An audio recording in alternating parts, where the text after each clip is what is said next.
Brett, the stock picker here. Just wanted to go through kind of the bullish and bearish case right now for the market. It's good to see it written down so you can kind of compartmentalize and see the pros and cons, right now of investing. Okay, so we'll go through these. So let's start with the bullish case, all right? So the US right now has the best market to invest in. When you look globally with all the other markets out there, it's safe to say that the U.S. is either number one or close to the top for safest place to invest right now, your money. A lot of foreign investors are starting to come over to our market, which is good. There's a lot of cash on the sidelines right now, which obviously in the current moment is a down thing, but when there's a lot of cash on the sidelines, eventually people are going to put that back in. They're just waiting for the right time. So that could be the start of the next bull run.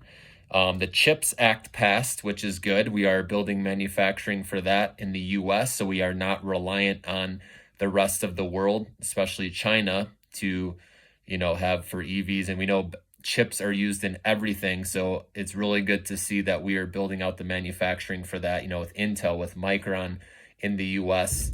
And so that's going to take years, though. So we're still going to be reliant on China for a while. So, which is one of the bearish cases, which we'll talk about. But that's a good sign. CHIPS Act passed for our future. Inflation Reduction Act is well to help out with renewables and clean energy. That will give a lift later in the decade. Again, some of that will take time. And then the jobs have been strong. We know that can change. We know there's layoffs starting to happen, so it's something to monitor. But right now they've stayed strong, and consumer spending has been strong as well. Now, a lot of people, consumer spending may be strong, but a lot of people are in debt, and that debt can come back to bite people, with defaults and things like that too. So just because people are spending doesn't mean they're healthy. I mean, people did save up during the pandemic, so most people hopefully should be able to weather the storm here.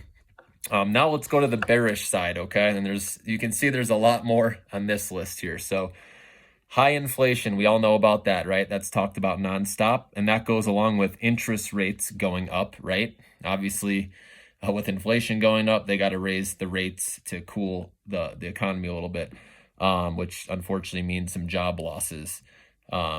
China economy is poor right now, which hopefully this zero COVID policy will change where they can get things going. Because like I said, our chip sector, where so many technology companies are reliant on getting these chips from China. Like I said, we are building out the manufacturing in the US, but that's going to take a long time. So China needs to get back to growth, and that will help the US as well.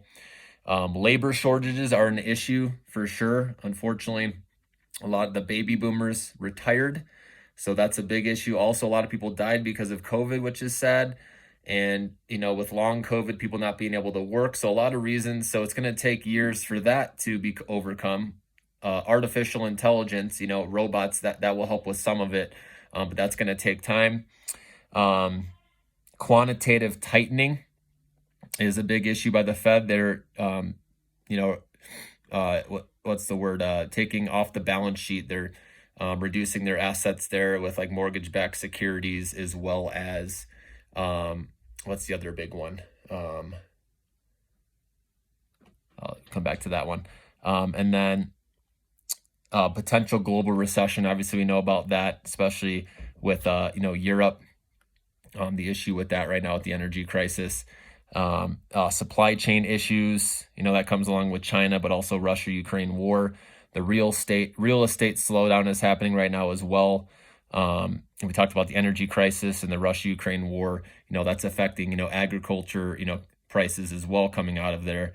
Ukraine and Russia are obviously big exporters of, wheat and agriculture. So the Black Sea there. So that's an issue as well. So as you can see, there are more, and there's ones that I probably missed here, right? These are some of the big ones.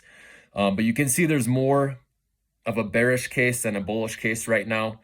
And things will probably stay like this through the end of Q4. But hopefully that helps you guys compartmentalize and kind of see where we're at right now.